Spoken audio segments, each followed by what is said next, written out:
चलो हम क्या पढ़ रहे थे? चलो नीचे करो, फिर क्या पढ़ रहे हैं? एक आप बैठ जाओ और रिवीजन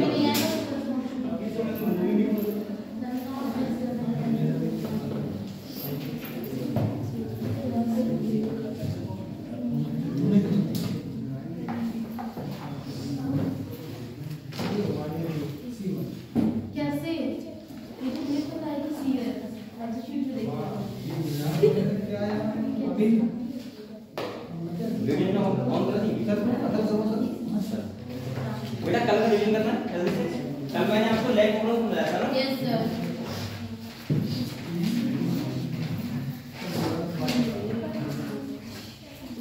इसका मतलब हमने क्या बताया था? अगर लैक्टिक एसिड प्रेजेंट हो, देखो लैक्टोज होता है तो काम तेरा करते हैं, सही है, बताया था ना। इसके बाद मैंने कहा था कि वहां पे सिस्टम होता है जेड वाई, इसके बाद क्या होता है ऑपरेटर, इसके बाद प्रमोटर और इसके बाद रेगुलेटरी, सही है। रेगुलेटरी क्या करता है? रेगुलेटरी प्रोटीन बनाता है और इसके बाद क्या होता है? लीटरेचर जो प्रोटीन होती है उससे बाइंड जाता है इंटीरियर, तो वो किससे बाइंड होगा? ऑपरेटर से बाइंड, सही है। और इसके बाद क्या होगा? जो ट्रांसक्रिप्ट होगा वो होगा और तीन एंजाइम बनेंगे कौन से? बीटा ग्लाइकोसाइड और ट्रांस एसिटाइलेज, पता है आपको? जल्दी बात कर लो। हमें तो बता जेड स्ट्रक्चर होता है वो कौन सा एंजाइम बनाता है? पूरा नाम बता। Beta glycosidase. और बताओ बेटा ए जो जीन होता है, ए स्ट्रक्चर जीन, वो कौन सा बनाता है? वो ट्रांस एसिटाइलेज। पता है ये नहीं पता है ट्रांस एसिटाइलेज कौन सा बनाता है? चलो ठीक है, ये आपको क्लियर है? पहले बताओ लेग प्रॉब्लम। इसके बाद हम लोग बात कर रहे थे ह्यूमन जीनोम प्रोजेक्ट, जिसके बारे में मैंने बताया था ये मेगा प्रोजेक्ट होता है पहली बार। दूसरा मैंने आपको बताया था 13 साल में कंप्लीट होता है। स्टार्ट कब हुआ था? 1990 और स्टार्ट वो खत्म कब हुआ? 2003 में, सही पता है आपको। इसके बाद में जो कॉस्ट आया था वो कितना आया था? 9 बिलियन $, पता है आपको ये बात? सही है, इसे मेगा प्रोजेक्ट बोलते हैं। और यहाँ पे जो कंट्रीब्यूट किया था वो कौन देश ने किया था? जापान और चाइना। जापान पता है आपको? चलो ठीक है। इसके बाद हम लोग क्या दिखा देता हूँ? एडवांटेज हैविंग लगा था ना? हाँ सर। चलो इसमें लिखो, ठीक है। एडवांटेज लिखो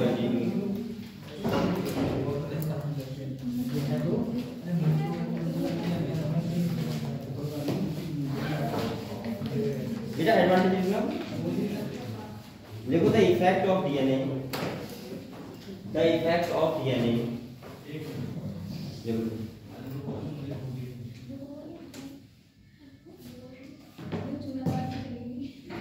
the effect of DNA variation can be studied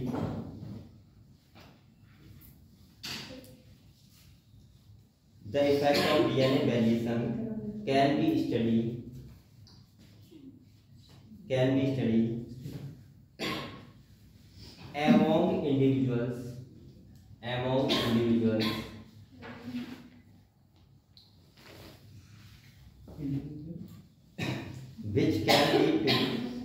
which can lead to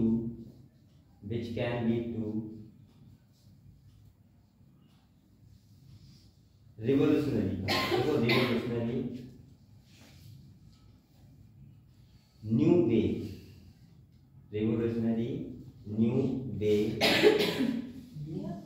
way नया रास्ते new way to diagnose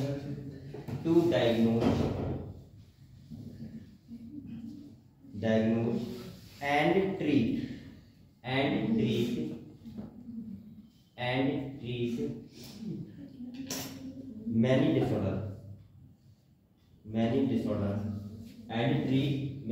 disorder अच्छा एक और बताओ बेटा, आप लोग बताओ जो ह्यूमन जीनोम प्रोजेक्ट था उसका पहला एडवांटेज क्या था? ये तो था कि अगर ये सही सलामत पता आ गया था साइंटिस्ट को कौन सा जीन क्या प्रोटीन आ रहा है, सही है, नाइट्रोजन बेस क्या होते हैं, कौन से क्रोमोसोम पे कितने जीन होते हैं, अगर ये सब पता लग जाए तो हमें हमारा एक नया एक रास्ता नहीं खुल जाएगा किसका, डिसऑर्डर को डायग्नोस करने का, पहचान करने का। भाई कोई डिसऑर्डर होगा उसे पहले पता जाएगा कि कौन सा डिसऑर्डर होगा और उससे हम लोग क्या कर सकते हैं, बच सकते हैं। ठीक है, क्लियर हुआ। दूसरा लिखो बेटा, देखो प्रोवाइड्स क्लू आज बुक निकल गई है, provides clue to understand human biology, हम तो कल से भाग रहे हैं, पता नहीं चल रहा है, अभी हमको पढ़ाना है, हम कल फिर जाना। अंडरस्टैंड ह्यूमन बायोलॉजी,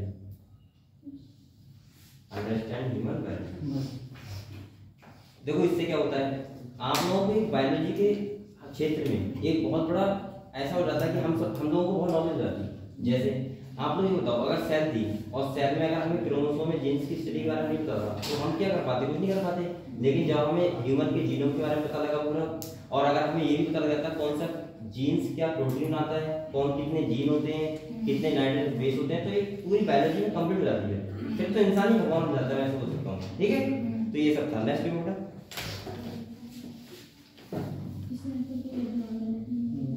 देखो more information can be obtain, next one लिखो, more information can be obtain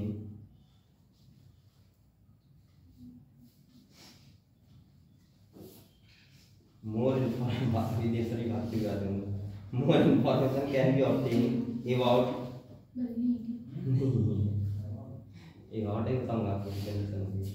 about non-human organism like bacteria,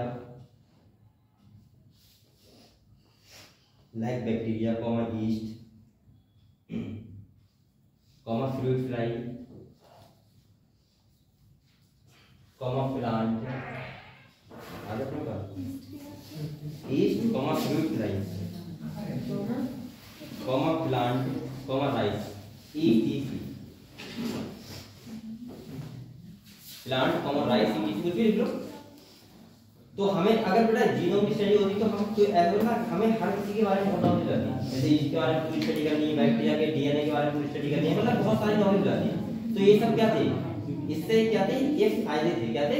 फायदे, ह्यूमन जीनोम प्रोजेक्ट के। ठीक है, नेक्स्ट आप लोग हेडिंग डालो बेटा, मेथडोलॉजी ऑफ एचजीपी। क्या मेथड था, क्या मेथड अपनाया है इन लोगों ने। ठीक है,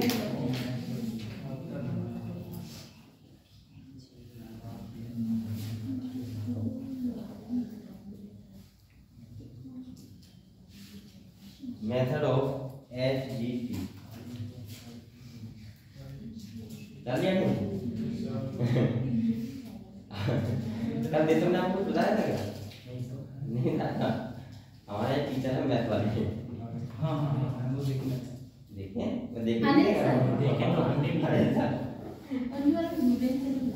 उनका थोड़ा सा वो हो गया है, मैटर नहीं, शादी वादी कर ली ऐसे ही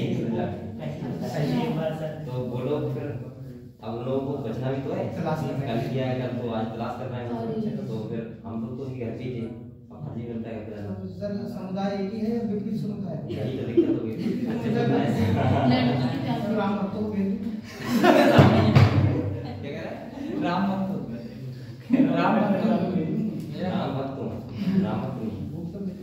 तो थोड़ा सा आज क्या है, बस इसके बाद सही करना। तो हम लोग बोलना थोड़ा सा सपोर्ट कर देना, सही है। तो मिल तो गया होंगे, मिलने ही वो आ भी गए, तो क्या बात है, सही है। क्या करना शादी करती है, पार्टी दे देंगे, पार्टी दे देंगे, कर लेंगे। बड़ा नुकसान किसका? घर वालों का नुकसान हो गया, तो लौटा चली गई। तो सब कुछ मुझे लग रहा है कि सबको सपोर्ट था, सब जाकर तो सही है कि उनके हवाले को सपोर्ट करता हो। लेकिन हाँ, लड़की वाले थोड़ा परेशान होंगे, ऐसा हुआ है। हाँ, तो फिर अब क्या करोगे? इंसान का देता है तो ना उनसे कहेंगे कि तुमने ऐसा क्यों किया। लेकिन हमें पता था ये सब होने वाला है, यानी दादा ने बताया था। हमें समझाने क्या होता है बेटा, जब वो कह रहा है कि हमें करना है। चलो बेटा, ये तो इससे कर दूंगा मैं। तो एंड डालो मेथड डाल दिया आपने बेटा। अब हम लोग समझते हैं एक अपन में जो ह्यूमन जीनोम प्रोजेक्ट के क्या क्या मेथड है, ठीक है, कैसे मेथड है। तो लिखो इनके क्या मेथड थे। तो नंबर फर्स्ट पॉइंट लिखो द मेथड इन्वॉल्व अभी देसराम से कहना जेल से आएगा। देखो the method involve two major approach the method involve two major approach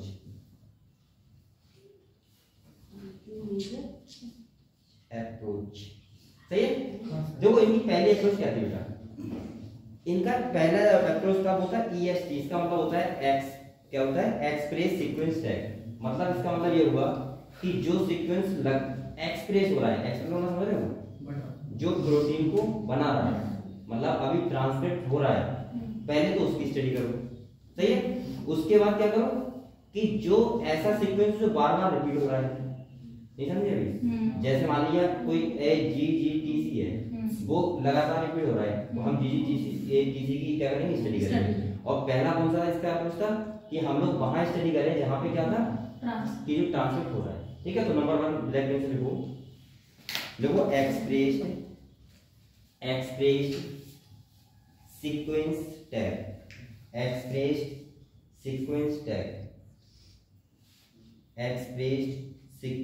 tag, इसे बोलते हैं ESTS, ऐसे, ठीक है। शॉर्ट में कैसे बोलेंगे, ऐसे expressed sequence tag.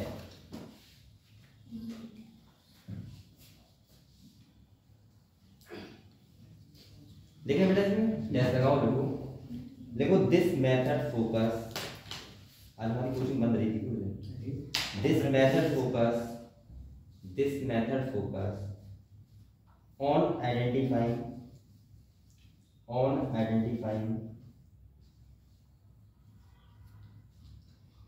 all the genes that are expressed as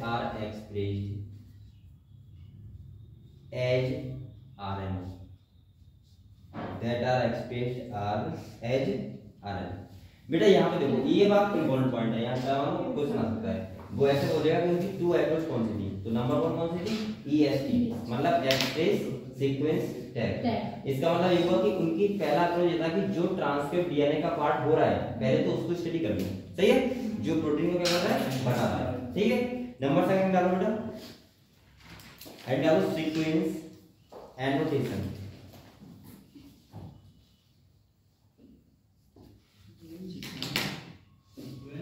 लिखूंगा sequence annotation,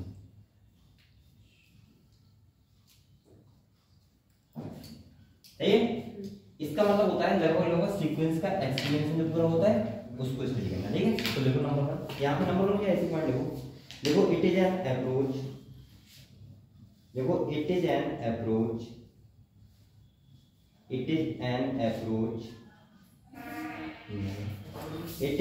approach, of simply, तुम गेट पे रहती हो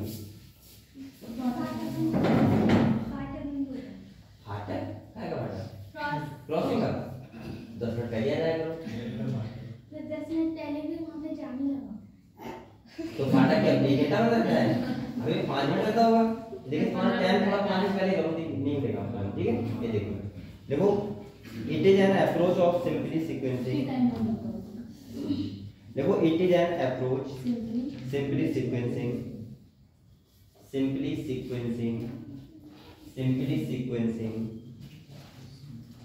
the whole set of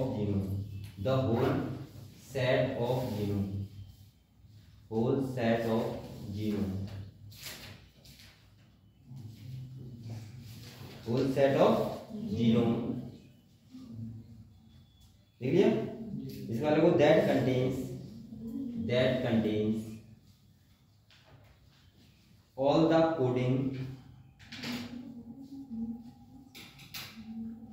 contains all the coding and non-coding sequence, coding and non coding sequence. मतलब इसके बाद इनका मतलब ये था कि पूरे जीनोम को एक बार देख लो, ठीक है, कि जो कोडिंग सीक्वेंस है वो वाला भी, नॉन कोडिंग है वो वाले। तो इनकी टू अप्रोच थी, एक कौन सा, ये नाम ध्यान रखना खाली, एक तो EST है मतलब एक्सप्रेस सीक्वेंस टैग, और दूसरा क्या था मतलब सीक्वेंस एनोटेशन। क्लियर हुआ? तो इनका दो अप्रोच थी कि ऐसे करके हमें स्टडी करना है, ठीक है। तो अब आप लोग कुछ पॉइंट देखो कॉमन जो मेथड यूज होती है, तो बोलेगा देखो यहाँ पे इंपॉर्टेंट पता है क्या, साइलेंट फीचर है कि क्या क्या हमें पता लगा उससे, बस वो इंपॉर्टेंट है। इसके बाद ये तो सब आप लिख लो, देखना बेटा, लेकिन फर्स्ट पॉइंट देखो, आज चैप्टर खत्म हो गया। हां लिखना, लिखो द टोटल डीएनए फ्रॉम, हां इसी में लिखते रहो 1 2 वगैरह क्या क्या हुआ था, तो लिखो the total DNA from cell, the total DNA from cell is first isolated,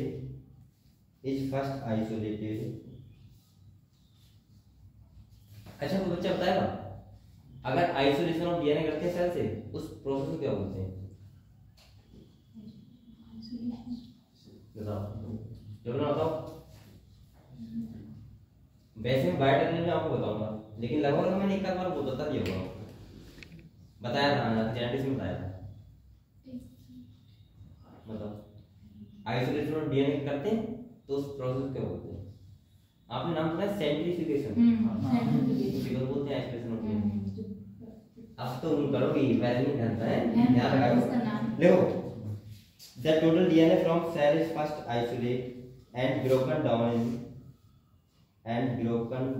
in relatively and broken down in ये करते लिखने वाला क्वेश्चन है, सही तो लिख लो वहां पे, broken down in relatively small size as fragments, ठंडा भी वैसी बहुत पड़ रही है, small size as fragments। बेटा क्या हुआ सबसे पहले, डीएनए को आइसोलेट किया, इसके बाद उसको स्मॉल साइज में क्या कर लिया, कट कर दिया, ठीक है। Next point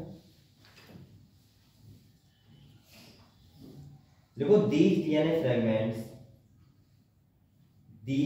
fragments are cloned in suitable host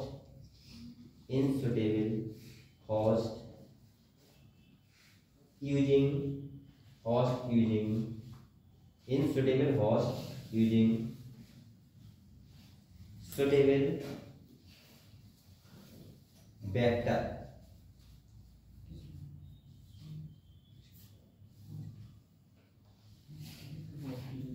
देख लिया vector, when bacteria is used as vector,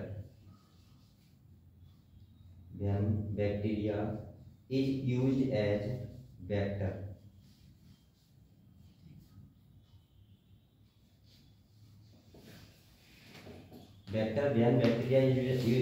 लिया।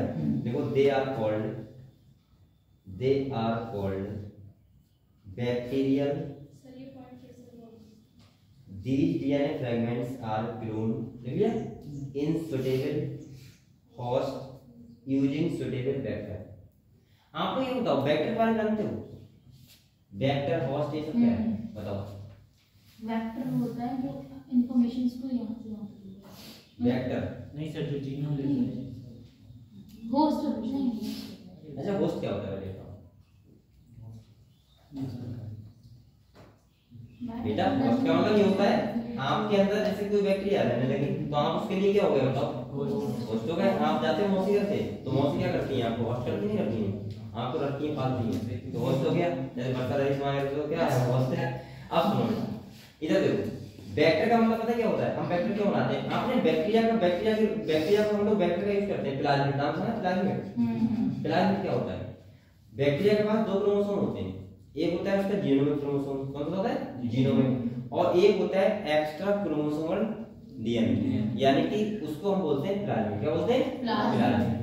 वो कैसे काम करता है, उसका जो हम एक्स्ट्रा वाला क्रोमोसोम होता है वो सर्कुलर होता है, उसको निकाल लेते हैं, और जो हमें जीन ऑफ इंटरेस्ट का मतलब होता है, जो हमारा डिजायरेबल जीन है डिजायर का मतलब समझे, जो हमारी पसंदीदा रीजन है उसको हम उसमें मिला देते हैं। किसमें? बायोटेक्नोलॉजी। देखो इधर देखो, अगर मान लिया बेटा ये क्या है, बैक्टीरिया का क्या है, डीएनए है एक्स्ट्रा वाला। अब यहाँ पे कट किया मैंने, अब मुझे कोई जीन की स्टडी करनी है तो मैं जीन उस एनिमल से निकालूंगा नहीं निकालूंगा, उसको कट कर दिया और इसको हमने क्या कर दिया, यहाँ जोड़ दिया और बैक्टीरिया के अंदर क्या करा दिया, इंजेक्ट करा दिया। तो ये क्या बन गया, प्लाज्मिड। ये इसे प्लाज्मिड बोलते ही नहीं वैसे बात में। और ये बेटा इसे बोलते हैं रिकॉम्बिनेंट डीएनए। क्या बोलते हैं? Recombinant DNA. ये समझे? अब ये बैक्टीरिया के अंदर आएगा तो आपको पता है बैक्टीरिया सेक्सुअल रिप्रोडक्शन करता है, तो अपना ये वाला डीएनए करता है ट्रांसफर करता है।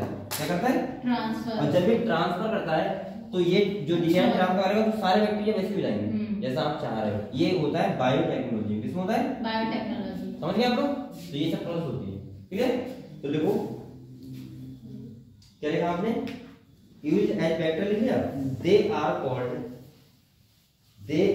Called bacterial artificial chromosome. Bacterial artificial chromosome, bacterial artificial chromosome, और शॉर्ट में बोलते हैं BAC। क्या बोलते हैं? BAC। अभी भी अगर आपको वेक्टर के बारे में डाउट हो रहा हो तो आप कंफ्यूज मत हो, इसके बाद बायोटेक्नोलॉजी स्टार्ट होगी।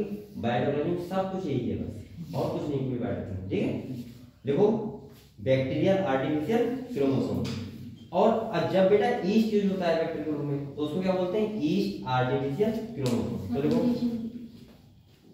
And when yeast is used, इसी में तो and when yeast is used as vector, used as vector, used as vector,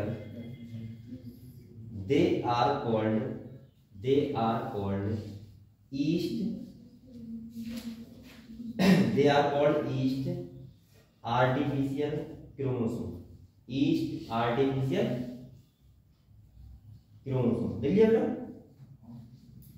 और इसे बोलते हैं BAC। अब पता है यहां से कैसे क्वेश्चन आएगा, यहां से ऐसे क्वेश्चन आ सकता है, बताओ वेक्टर के रूप में जो एक HGP था उसने वेक्टर के रूप में उसने क्या यूज किया, तो BAC लिखा होगा, BAC लिखा होगा, जो लिखा होगा उसको ऑप्शन कर देना, ठीक है।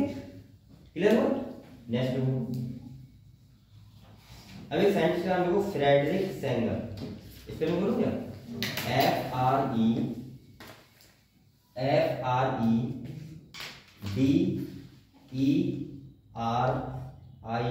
FREDERIC, Frederick Sanger, SANGER। ठीक है। Develop a principal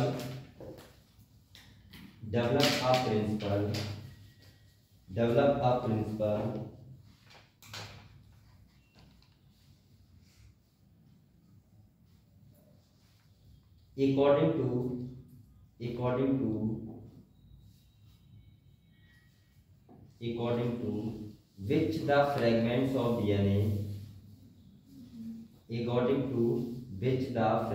of DNA are sequenced by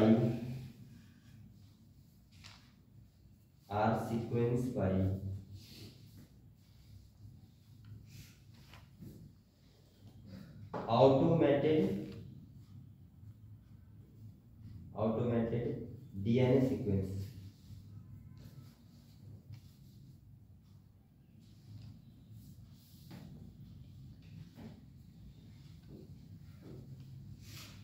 देखो यहाँ पे सुनो, इन्हें क्या किया था, इन्हें एक टेक्निक अपनाई थी सही है, इन्हें ये अपनाया था कि सीक्वेंस का जो डीएनए नाइट्रोजन बेस का सीक्वेंस होता है, सीक्वेंस उसके अकॉर्डिंग इन्हें अरेंज किया था। सीक्वेंस का मतलब क्या होता है, जो नाइट्रोजन बेस का सीक्वेंस था। जैसे आपको बताया मैंने, अभी आपको भी बताऊंगा कि बेटा कई जगह ऐसी होंगी जहां पे वही सीक्वेंस बार-बार रिपीट हुआ होगा। तो कौन सा सीक्वेंस, जो एक सीक्वेंस है वही सीक्वेंस बार-बार रिपीट हो रहा होगा, तो उन्हें उसी के अकॉर्डिंग क्या कर दिया, सेपरेट कर दिया, उन्हें अरेंज कर दिया। नेक्स्ट पॉइंट लिखना बेटा, देखो on the basis of overlapping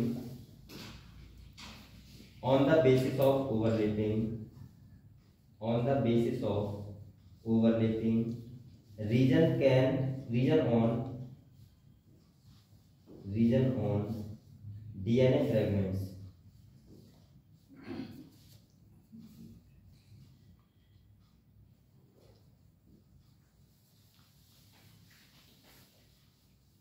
on the basis of overlapping region on DNA fragment. ठीक है, these sequences are arranged accordingly. These sequences are arranged accordingly.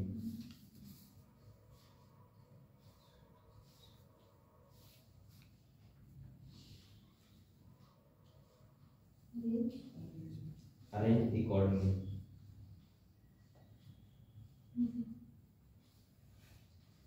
सही है। तो इन्हें ओवरलैपिंग के हिसाब से ओवरलैपिंग कर करके जो सीक्वेंस बार बार रिपीट हो रहा था उसको क्या किया इन्हें अरेंज कर लिया अकॉर्डिंग। सही है, उसी तरीके से। नेक्स्ट क्या बेटा, देखो these sequence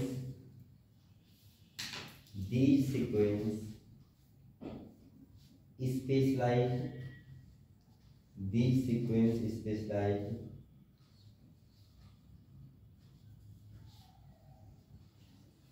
computer based program were developed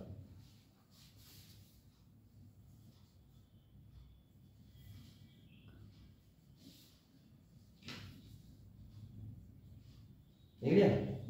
तो इन्हें क्या किया, फिर उसको उसी सीक्वेंस में क्या कर लिया, कंप्यूटर बेस्ड प्रोग्राम था उस पे क्या कर लिया, स्क्रीनिंग कर ली। ठीक है, देख लिया। नेक्स्ट क्या बेटा, देखो finally the genetic and physical map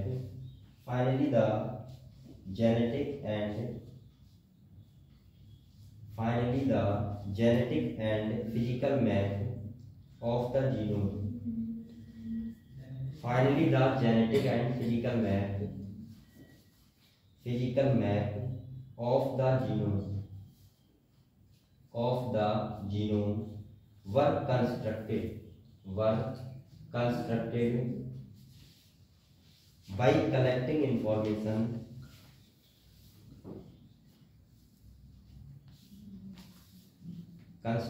by collecting information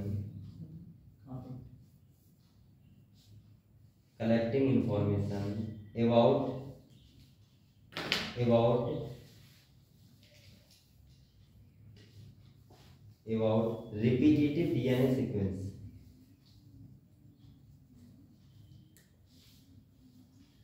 DNA sequence and DNA polymorphism।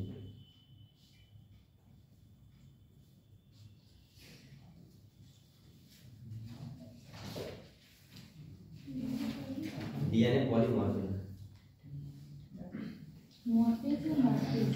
polymorphism ठीक है। तो देखो यहाँ पे आपको ध्यान क्या रखना है, पहले समझो आप लोग ये सब अनावरण मत करो। ठीक है, मैं आपको बता दूं आप लोग पहले याद रखना है कि कौन कौन से मेथड यूज किए। तो पहला कौन था, EST, ध्यान रखोगे, एक्सप्रेस सीक्वेंस टैग। दूसरा आपको ध्यान रखना है सीक्वेंस एनोटेशन, ध्यान रखोगे, ये दो चीजें ध्यान रखना है। इसके बाद आपको ध्यान रखना है कि इन्हें आइसोलेशन किया, वेक्टर के रूप में कैसे किया, बैक्टीरिया को और ईस्ट को किया। क्लियर है। और इसके बाद इन्हें एक साइंटिस्ट सेंगर ने उन्हें क्या किया, नाइट्रोजन बेस के अकॉर्डिंग सीक्वेंस के अकॉर्डिंग उनको अरेंज कर लिया। बस इसके बाद कंप्यूटर बेस्ड प्रोग्राम पे उसको दिखा दिया। सॉफ्टवेयर हार्डवेयर ने जे किया वो तो वो जानते हो, मुझे क्या पता। तो इतना क्या बेटा, इसके बाद जो अब मैं आपका जो इंपॉर्टेंट टॉपिक है वो अब है। तो अब आपको हेड डालो, ये आपको ध्यान रखना है। देखो हेड डालो silent feature of human genome, silent feature of human genome. हां, हेड डालो silent feature of human genome, silent feature of human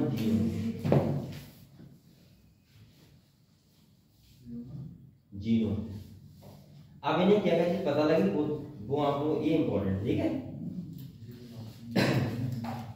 अभी तक जो पढ़ रहे थे वो तो एक ह्यूमन जीनोम प्रोजेक्ट के बारे में पढ़ रहे थे। अब आपको जो नॉलेज मिली वो आपको पता होना चाहिए। ठीक है, और इसका बेटा एक पॉइंट इंपॉर्टेंट है, सही है, ये आपको याद करना है। तो सबसे पहला देखो नंबर 1 तो लिखना, ठीक है, आराम से, यही इंपॉर्टेंट है खाली। और इस एक्चुअली का कोई पॉइंट नहीं, क्वेश्चन नहीं आएगा, यही आएगा कराना। तो देखो पहली बात तो आज तक आया नहीं ह्यूमन जीनोम प्रोजेक्ट कोई क्वेश्चन, लेकिन अगर आएगा तो यही है। ठीक है, तो देखो पहला पॉइंट देखो the human genome contain the human genome contain 3164, देख लोगे? हाँ 3164.7, क्या लिखना है आपको? ऐसे लिखना है 3164.7, लिख लिया? 3164 मिलियन, 3164.7 मिलियन न्यूक्लियोटाइड स्पेसिस। सोचो कितने थे? 3164 मिलियन थे बेसिस। सही है? तो पहला क्लियर हुआ? वो डायरेक्ट बेटा ऑप्शन दे देगा आपको, नंबर आपको लिखना होगा, ठीक है? तो पहला आपको क्लियर हुआ कि ह्यूमन जीनोम में जब एचडीपी किया उससे पता लगा 3164.7 मिलियन क्या थे? न्यूक्लियोटाइड। क्या थे? न्यूक्लियोटाइड। क्लियर हुआ बेटा? नेक्स्ट पॉइंट देखो, देखो द एवरेज जीन जो हम जीन की बात करते हैं, जीन देखो the average gene consist of 3000 basis. 3000 basis मतलब ये कह रहा है बेटा जो जितने भी जीन थे तो उनका एवरेज लगाया तो एक जीन के जो जीन का हिस्सा था डीएनए का उसमें कितने बेस थे? 3000। अगर कोडॉन की बात करोगे तो कितने बैठेंगे? 1000। मतलब 1000 कोडॉन बन रहे थे एक जीन से, समझ रहे हो? तो जीन समझ क्या होता है? डीएनए का वो सेगमेंट जो ये कोई क्या करता है? फंक्शन करता है। तो यहाँ पे दिखा रहा है कि एक जीन में एवरेज जीन में कितने क्या थे? 3000 बेसिस थे। नेक्स्ट बेटा इसी में कौन आगे देखो द लार्जेस्ट ह्यूमन जीन जिसका नाम था बेटा डिस्ट्रोफिन। क्या था?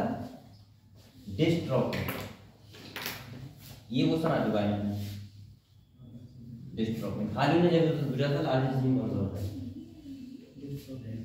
तो देखो dystrophin at 2.4 million bases. 2.4 million bases यानी कि 24 लाख। तो सबसे जो बड़ा जीन होता है वो कौन सा होता है बेटा? डिस्ट्रोफिन होता है, जिसपे कितने बेस होते हैं? 24 लाख। समझ रहे हो आप लोग? क्लियर हुआ? 2.4 मिलियन बेसिस। नेक्स्ट देखो बेटा,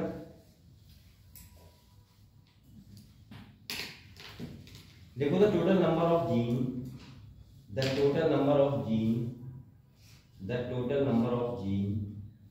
is estimated to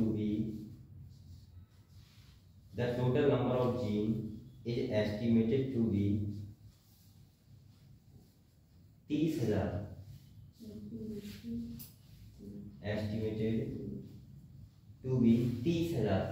सही है? तो इन्हें देखा कि टोटल जो जीन होते हैं वो कितने होते हैं? 30,000। सही है?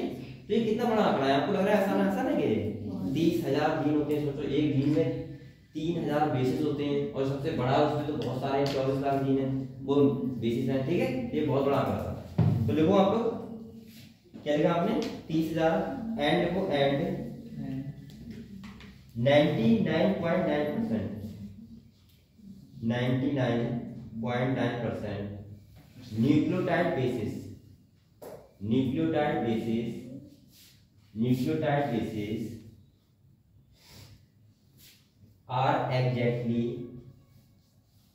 are exactly the same in all people।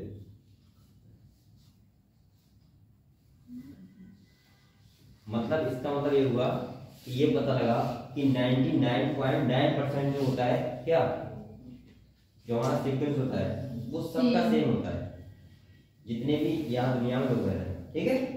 लगभग डिफरेंस कहाँ पे आता है बेटा? 0.1%। और 0.1% से ही हमें कितना चेंजेस आ जाता है बताओ? क्या किसी की सेम वैसी है? देखिए होती है जो कि आप देखेंगे एग्जैक्ट सेम देखेंगे कभी जो लगभग एक एग्जैक्ट सेम ही लगते हो आप पहचान ना कर पाते हो, ऐसा होता है? देखने में नहीं सर मैंने देखा है। रियल में मेरे गांव में एक लड़का है उसी जैसा दिखता है वो गुरुद्वारा में एक लड़का है बहुत लोग ऐसे कहते हैं यार तुम्हारी तरफ आ देगा ना, हमने ऐसा तो नहीं होता, लेकिन नॉर्मली मैंने ऐसे देखा है। मैंने बहुत गौर से देखा, मैंने कहा ये कहाँ से आ गया, बट वो उसकी दुकान है काफी बड़ी। लेकिन एक तो भाई से जुड़वा बच्चे होते हैं, बराबर सेम होते हैं। हाँ मैंने तो हमारी मौसी के यहाँ पे 2 जुड़वा बच्चे हैं, तो वहाँ पता है उनमें क्या फर्क है, खाली उनका खाली एक मांग का फर्क है, एक बीच में निकालता है, एक इधर निकालता है, कोई पहचान ही नहीं है। मुझे आज तक नहीं पता लगा है कि इसका नाम क्या है, उनका नाम यहाँ पे गौरव सौरभ है। मुझे अभी यही नहीं बताया गौरव कौन सा सौरभ कौन सा, ये बताया ये गौरव है एक सौरभ। और उसकी बात देखो बेटा, दोनों आदमी लगे हुए हैं, दोनों ही, तो कोई पहचान ही नहीं है कभी, खाली इतना बताया कि एक है उसका वो बीच में निकलता है, एक है वो साइड से निकलता है, बस ओनली इतना डिफरेंस है। और सोचो जब मुझे पता लगा कि मैंने इतनी बार देखा है, बच्चों से देख रहा हूँ, तो ये कितनी बड़ी बात है ना अपने आप। और कहते हैं सेम है यूट्यूब पे नहीं आते हम दुबई वाले जो आईफोन का वो छोटे मियां बड़े और वो एक आदमी रिंकी पिंकी कौन है, हां रिंकी पिंकी यूट्यूब पे वो तो बोलती भी है कैसा, जैसे आपने कहा कि क्या कर रही हो, मैं क्या कर रही हूँ उसका पता नहीं, ऐसा बताया वो अच्छा मालूम हुआ था। तो कोई बात नहीं, तो ये होता है नहीं होता है, आइडिया तो होता है मुझे डबल। तो बता बेटा, तो ये कैसे होते हैं, सेम होते हैं, तो कहीं ना कहीं 99.9% लगभग सेम होता है सबका जीनो, डिफरेंस कितना होता है 0.1%। और मुझे लग रहा है उन लोगों का 0.1 भी सेम है, सही है, तो सब सेम हो गया। लेकिन पहले आपका जो डीएनए फिंगरप्रिंट होता है, यानी कि डीएनए जो ये है, ये सब का चेंज होता है, ठीक है। चलो नेक्स्ट बेटा नहीं पढ़ेंगे बेटा, नेक्स्ट लिखना, देखो the function are unknown, the function are unknown, the function are unknown,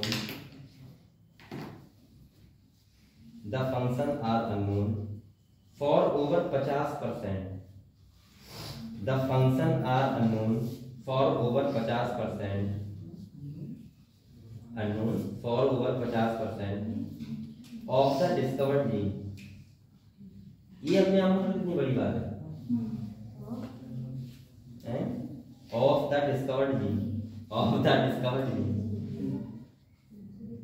बेटा देखो, the function are unknown for over 50% of the discovered gene, इसका मतलब क्या होता है आपको, 50% डिस्कवर्ड जीन ऐसे हैं जिनका फंक्शन हमें पता ही नहीं कि कर क्या रहा है हमारी बॉडी में, हमें पता ही नहीं क्या प्रोटीन बना रहे हैं या क्या बना रहे हैं, ऐसा जो हमारी बॉडी में क्या हो रहा है उसका यूज हो रहा है।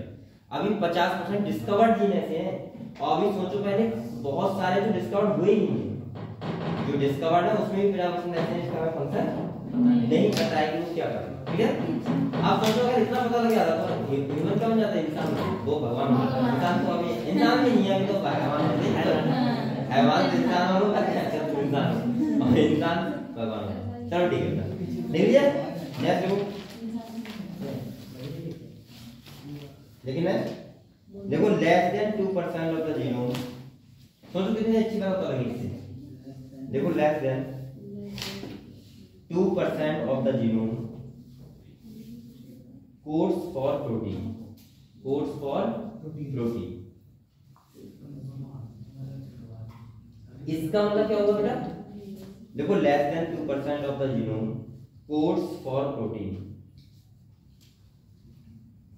तो ये बहुत बड़ी बात है यहाँ कि 2% से लगभग 2% मान लो, 2% जीनोम ऐसा है जो कोड प्रोड्यूस करता है, फिर बकाया क्या करता है 98%। ये भी अपने आप में सोचने वाली बात है ना, सही है। तो हमें सोचो ह्यूमन जीनोम प्रोजेक्ट से हमें नॉलेज नहीं मिली हो रहा था, अगर पूरी मिल जाती तो क्या होता है, बायोलॉजी में बहुत आगे मिल जाते, बायोलॉजी नहीं साइंस की फील्ड में, सही है। और मुझे लग रहा है मेडिकल में बहुत आगे मिल जाते, लेकिन फिर भी इतने आगे निकल गए हैं कि मुझे लग रहा है कि ऐसे कुछ है नहीं, इसका कुछ हमारे पास उपाय होना, हर किसी का उपाय होता है, होता नहीं होता है, मरे हुए जिंदा, हाँ लगभग कह सकते हो कि मरता हुआ इंसान जिंदा लगभग हो जाता है, अगर आपके पास सही सुविधाएं हैं और सही से डॉक्टर है तो, सही है। तो इतना आगे तो कभी भी नहीं कर गए हम लोग, यानी कि आपको बचा क्या है, सही है। तो ये सब पता होना चाहिए। नेक्स्ट बोल रहा है, नेक्स्ट ना मस्त, अब ये मत कहो मरा हुआ वो मरे हुए उठा के लाके चिंता कर दोगे, ये नहीं कर रहा हूँ, अरे ऐसा मैंने सुना है एक जगह अखबार में निकला था कि लड़का मर गया था, माँ रो रही थी, फिर रो रहा था और उसके बाद तुरंत क्या हुआ, आगे बोल गया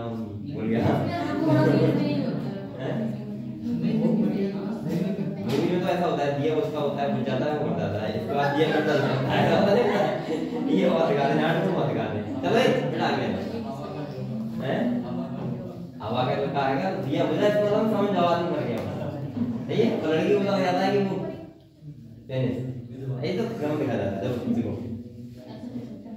ऐसा कुछ हवाई दुनिया तो बुझी गई बेटा लेकिन ना देखो the human genome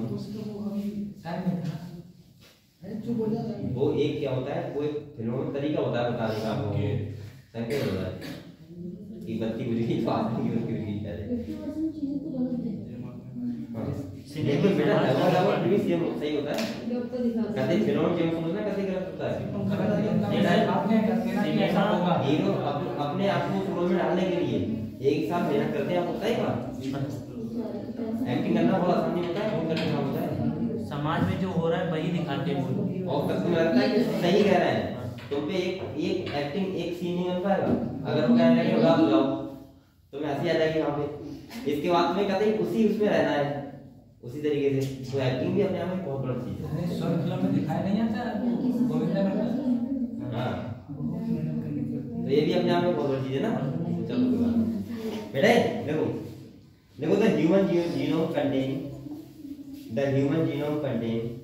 large repeated sequence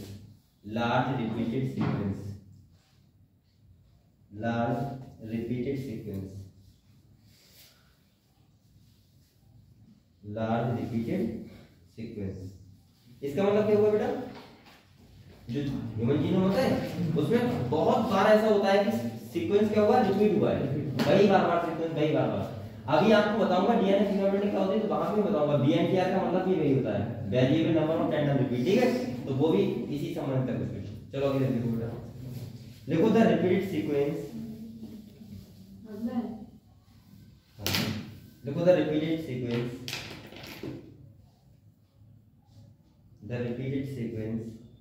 is thought to have no direct coding. The repeated sequence is thought to have no direct coding function.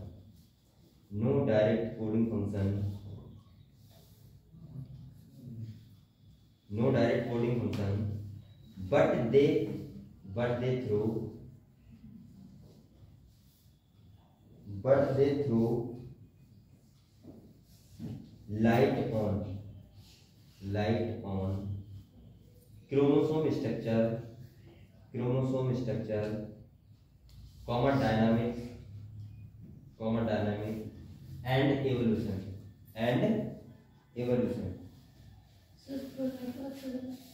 Light on chromosome structure, comma dynamics and evolution, ठीक है। तो यहाँ पे बता रहा है बेटा, जो रिपीट सीक्वेंस होता है उसका मतलब ये नहीं होता है कि वो लगातार कोडिंग रीजन ही हो, मतलब प्रोटीन बना ही रहा हो, उसका मतलब ये भी होता है इससे कि क्रोमोसोम स्ट्रक्चर चेंज रहेगा, दूसरा डायनामिक और तीसरा इवोल्यूशन। इससे क्या होता है, उसमें किसमें हेल्प करता है, इवोल्यूशन में करता है, ठीक है। नेक्स्ट देखो बेटा, देखो क्रोमोसोम 1, सिंपल बताओ हमारी बॉडी में कितने, हमारी सेल में कितने क्रोमोसोम होते हैं, एक सेल में कितने क्रोमोसोम होते हैं,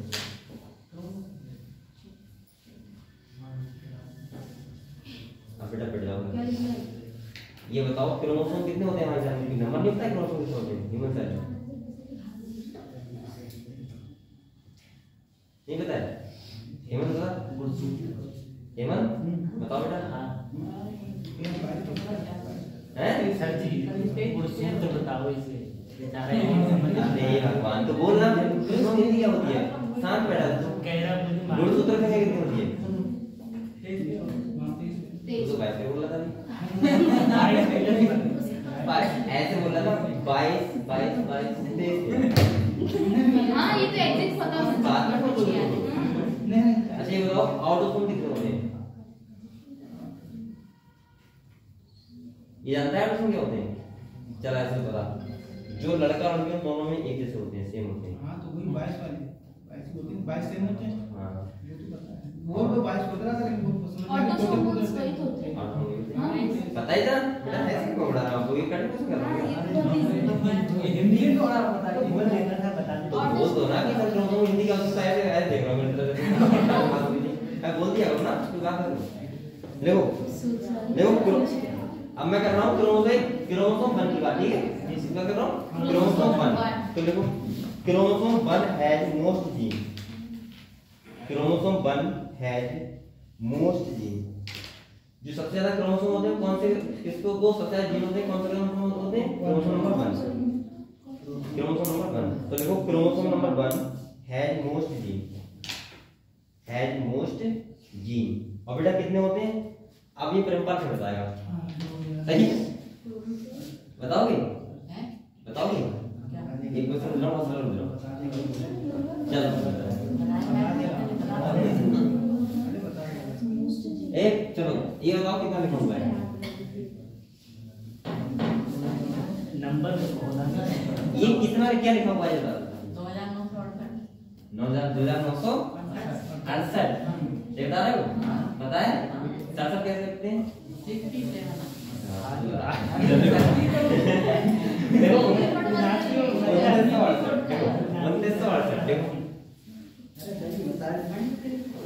2968 तो इसका मतलब क्या हुआ, क्रोमोसोम 1 से ज्यादा क्रोमोसोम होते हैं, वो जीन होते हैं, कितने होते हैं बेटा? 2968, ठीक है। इसके बाद देखो फॉर्मूला लगा के, एंड द बाई क्रोमोसोम होता है, किसमें होता है? मेल में, ओनली मेल में होता है। तो देखो and the by has the fewest मतलब सबसे कम, फ्यूएस्ट क्रोमोसोम। और कितने होते हैं पता है आपको? अरे यार फ्यूएस्ट क्रोमोसोम है, फ्यूएस्ट जीन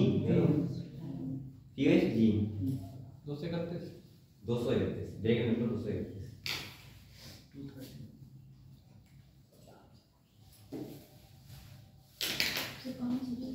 बेटा इसके बाद नेक्स्ट देखो साइंटिस्ट हैव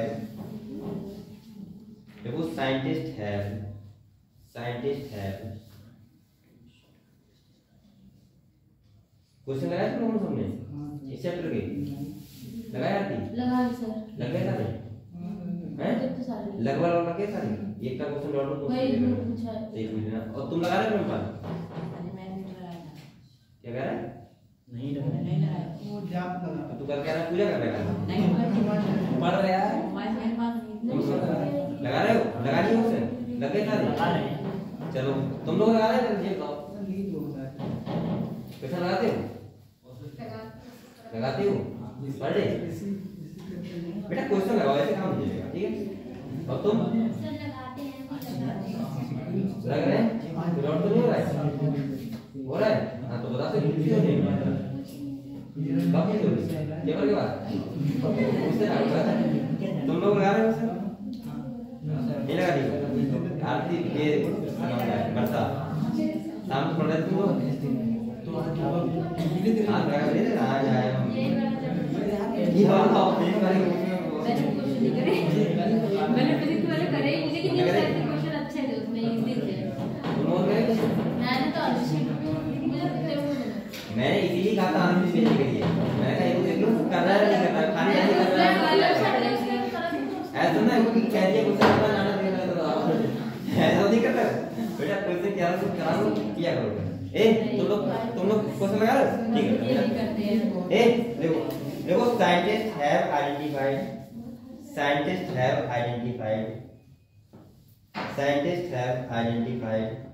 अबाउट नाटक कौन लिखता है? जो नाटक देखेगा तो उसका पढ़ाई कभी वो नहीं करेगा, उसका रीजन देखती है नाटक देखने वाले को वो वही लगा रहता है यार मैं तो देखूंगा, ऐसा भी नहीं है। इन सब लोगों ने एक बार देख किया ना पूरा तो मैं देखता है कोई मुझे नॉलेज नहीं है, मैं तो उसका देखो वो तो बहुत होता है अट्रैक्शन। पाकिस्तानी देखते हैं हफ्ते में एक हफ्ते में एक बार होता है। अच्छा उसका एंड तो है और तुमने कितना वो तो होता है ये देखिए तो साथ वो तो 3 साल चलता रहा था। उसका एड नहीं है सर नाटक का आपको ये पिक्चर का एड तो है पता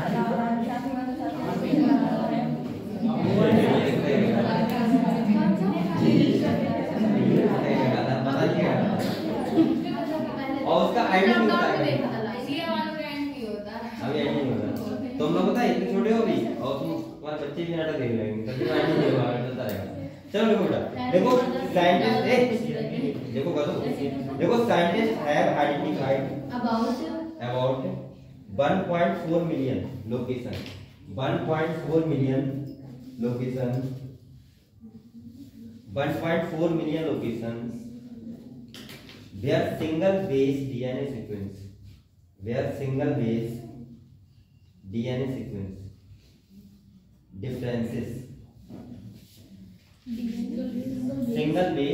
sequence differences called SNP फिर से बोलिए। Where they are single base DNA sequence differences ठीक है DNA sequence differences called SNP इसको बोलते हैं ब्रैकेट देखो single nucleotide polymorphism single nucleotide polymorphism occur in humans ये बात समझे आप लोग ये इंपॉर्टेंट बात है देखो बेटा single nucleotide polymorphism occurs in human देख लिया इसका मतलब ये साइंटिस्ट ने बेटा 1.4 मिलियन लोकेशन ऐसे देखी जहां पे जो डिफरेंसेस था वो खाली सिंगल बेस का था अभी नहीं समझे पूरा सीक्वेंस है बेस सीक्वेंस पूरा सेम है लेकिन सिंगल बेस पेयर का वो सिंगल बेस का क्या है डिफरेंस है सही है तो ऐसी कितनी जगह थी 1.4 मिलियन लोकेशन ऐसी थी जहां पे मान लीजिए जैसे ए सीक्वेंस है ए टी सी जी ये सीक्वेंस है तो ये हर जगह होगा खाली सिंगल बेस का डिफरेंस होगा बस ये ऐसी कितनी जगह थी 1.4 मिलियन तो आप लोग एक बार बताओ ये साइलेंट फीचर समझ गए किसके एचजी ठीक है एक बार आप लोग देख लो किसी भी कोई डाउट हो मुझसे क्लियर हो यहां से पूछना सकता है जल्दी देखो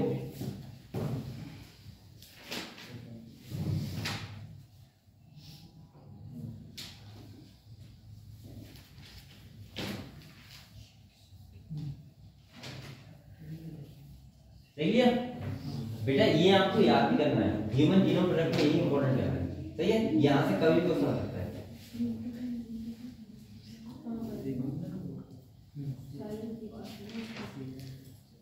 देख लिया चलो अब आप लोग हेडिंग डालो applications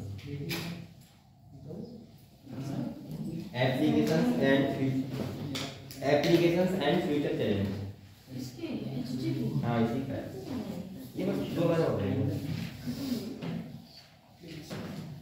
applications and future challenge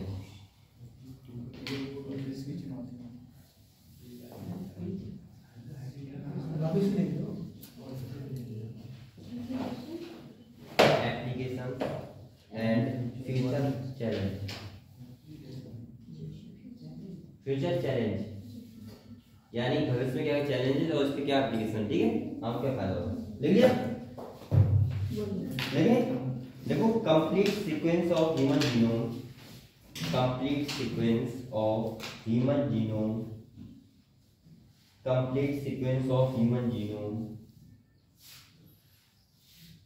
sequence of human genome then properly studied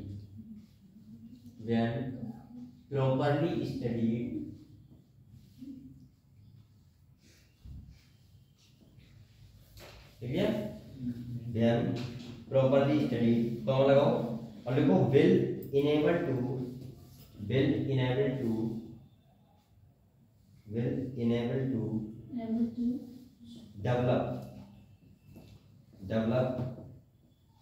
develop new approach new approach to biological research, to biological research. अगर बेटा कंप्लीट सीक्वेंस का ह्यूमन जीनोम जितना भी ह्यूमन जीनोम है उसका कंप्लीट सीक्वेंस की अगर study हो जाए प्रॉपर्ली तो एक बायोलॉजी में, एक रिसर्च में, बायोलॉजी रिसर्च में एक न्यू अप्रोच आ जाएगी। मैंने ये पहले बोला है कि हम लोग बहुत आगे, मैंने इतना तक बोल दिया कि इंसान क्या बन जाएगा, भगवान बन जाएगा। सही है, अगर ऐसा होता है कभी फ्यूचर में सही है, अगर हम लोग कंप्लीट स्टडी कर लेते हैं तो फिर हमें मुझे लग रहा है कि फिर कोई दिक्कत नहीं होगी जीन्स को चेंज करने में, नाइट्रोजन बेस को चेंज करने में, क्योंकि हमें सब पता होगा क्रोमोसोम 1 पे क्या है, क्रोमोसोम 2 पे क्या है, सब पता होगा। तो हम किसी भी क्रोमोसोम का कोई सा भी जीन क्या कर सकते हैं, मैनिपुलेट कर सकते हैं। ठीक है, देखो all genes in a genome, all genes in a genome, all genes in a genome and transcript in a particular tissue, transcript in a particular tissue, organ, particular tissue comma organ can be studied, can be studied,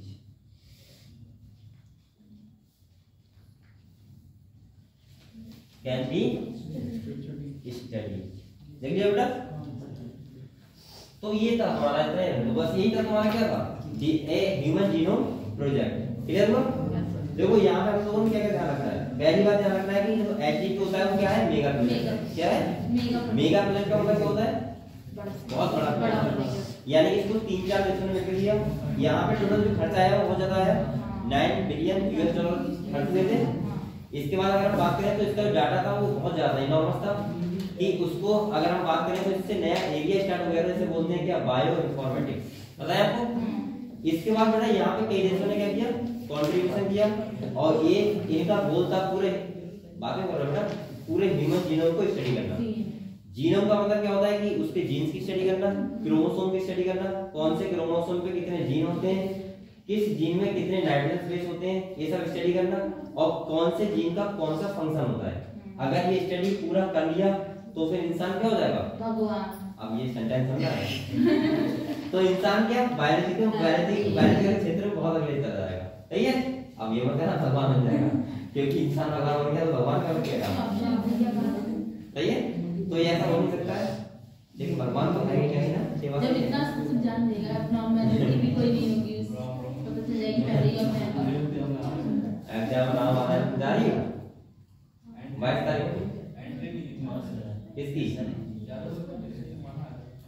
Modi ji ने कहा घर पे बैठे रहो, वहाँ निकलो नहीं तो करना है, घर पे बैठो।